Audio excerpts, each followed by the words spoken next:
Сәлем достар, сіздермен бір әдеттегідей доллар кезет арнасы. Бүгін мен сіздерге 2025 жылы қандай ипотекалық бағдарламамен үй алуға болады, сол жайлы айтатын боламын. Қазақстанның мемлекеттік тұрғын үй саясаты халықты тиімді бағада және сапалы тұрғын үймен қамтамасыз етуге бағытталған.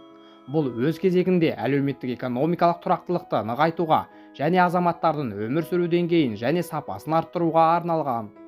7-20-25 бағдарламасы 2018 жылы іске қосылған. 7-20-25 бағдарламасына биыл бірқатар өзгерістер енгізілді. 2025 жылдың 1 қаңтарынан бастап ипотека рәсімдеу үшін қарыз алушы мен оның жұбайының соңғы 18 айда баспанасы болмауы керек. Бұл қалай анықталады? Екінші деңгейлі банктер банктік қарыз шартын жасау кезінде қарыз алушы мен оның жұбайының соңғы 1,5 жыл ішінде тұрғын үйінің бар жоғын тексереді. Алайда баспананың болмауы туралы талап ауданы 15 шаршы метрден аз жатақхана бөлмелеріне қолданылмайды. Сонымен қатар қарыз алушының басқа ипотекасы болмауы керек. Бұған қоса әр қазақстандық 7-20-25 бағдарламасына бір рет қана қатыса алады. Бағдарлама шарттары: мөлшерлеме 7%, бастапқы жарна пәтер құнының 20%-нан бастап, несие мерзімі 25 жылға дейін. Тек жаңа тұрғын үй алуға болады және ол пайдалануға берілген болуы керек. Тұрғын үйдің максималды құны 25 миллион теңге Астана, Алматы және қала маңындағы аудандарында, сондай-ақ Ақтау, Атырау, Шымкентте, 20 миллион Қарағанды, Түркістанда, 15 миллион басқа аймақтарда.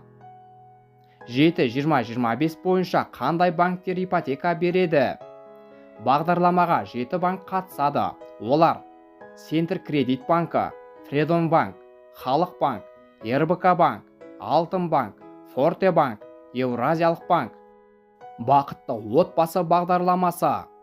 Бақытты отбасы бағдарламасы көп балалы және аз қамтылған отбасыларға, мүгедек балаларды тәрбиелеп отырған отбасыларға арналған. Бағдарлама бойынша бастапқы және қайталама нарықтан баспана сатып алуға немесе жеке үй алуға болады. Негізгі шарты: пайыздық мөлшерлеме жылдық 2%, бастапқы жарна 10%-дан бастап, максималды несие сомасы 15 миллион теңгеге дейін. Шаңырақ 5-10-20 бағдарламасы. Шаңырақ бағдарламасы мемлекеттік тұрғын үй кезегінде тұрған азаматтарға арналған. Бағдарлама отбасы банк арқылы жүзеге асырады. Шарттары: пайыздық мөлшерлеме жылдық 5%, бастапқы жарна 10%-дан бастап, несие мерзімі 20 жылға дейін. Жастарға арналған өңірлік бағдарламалар. Қазақстанның түрлі өңірінде жастарға арналған арнайы бағдарламалар бар. Алматы жастары, Астана жастары, Алатау жастары және тағы да басқа. Бұл бағдарламалар жас мамандар мен отбасыларға тұрғын үй сатып алу мүмкіндігін береді. Ортақ шарттары мынандай: пайыздық мөлшерлеме жылдық 5%-дан 10%-ға дейін, бастапқы жарна 10%-дан 20%-ға дейін, максималды несие сомасы 10 миллионнан 20 миллион теңгеге дейін, несие мерзімі 25 жылға дейін. Жас отбасы бағдарламасы. Жас отбасы бағдарламасы жас отбасыларды тұрғын үймен қамтамасыз етуге бағытталған. Бағдарлама бойынша бастапқы және қайталама нарықтан тұрғын үй сатып алуға немесе жеке үй салуға болады. Шарттары: пайыздық мөлшерлеме жылдық 6%, бастапқы жарна 20%-дан бастап, максималды несие сомасы 20 миллион теңге, несие мерзімі 25 жылға дейін. Отау бағдарламасы. 2024 жылы Отбасы банк іске қосқан. Отау бағдарламасы соңғы 5 жылда атында баспана болмаған азаматтарға арналған. Бағдарлама ірі қалаларда жаңа үй, ал басқа өңірлерде кез келген нарықтағы тұрғын үйді сатып алуға мүмкіндік береді. Тағы бір жоба шарты: Алматы мен Астана мегаполистерінен үй алатын жағдайда осы шаһарларда тұрақты тіркеуі болуы қажет. Негізгі шарттары: пайыздық мөлшерлеме жылдық 9%-дан, бастапқы жарна 20%-дан бастап, максималды несие сомасы 30 миллион теңге ірі қалаларда, 18 миллион теңге басқа өңірлерде, несие мерзімі 19 жылға дейін. Наурыз бағдарламасы. 2025 жылғы 1 қаңтардан бастап Наурыз бағдарламасының талаптары да өзгереді.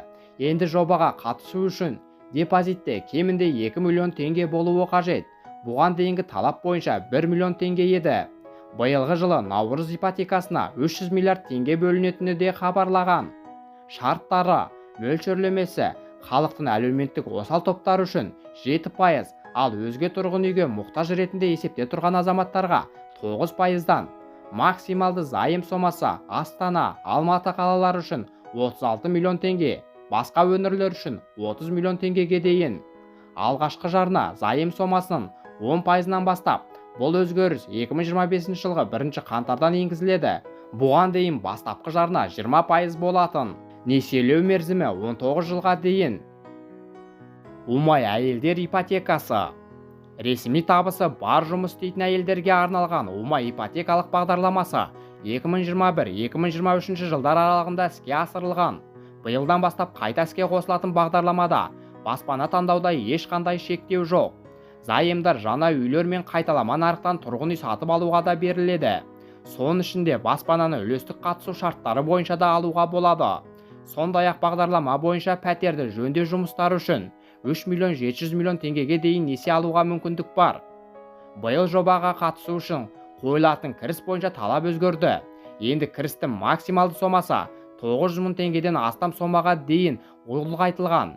Яғни шамамен осы сомаға дейін табысы бар тұлғалар бағдарламаға қатыса алады. Бастапқы жарна үшін бірыңғай жинақтық зейнетақы қорынан аударылған ақшаны пайдалануға болады. Шарттары: мөлшерлемесі 14-4%, жылдық тиімді сыйақы мөлшерлемесі 15-4%-дан бастап, кейін 3-5-тен 5%-ға дейін төмендейді. Максималды зайым сомасы 30 миллион теңгеге дейін.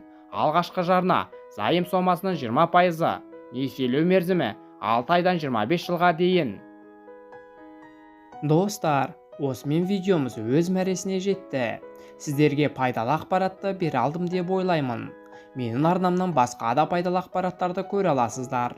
Сіздермен бірге болған Доллар KZ арнасы. Видео ұнаса, сіздерге пайдалы болса, арнаға тіркеліп, лайк басып мені қолдап қойыңыздар. Әр қазақ бай қуатты болсын. Келесі кездескенше.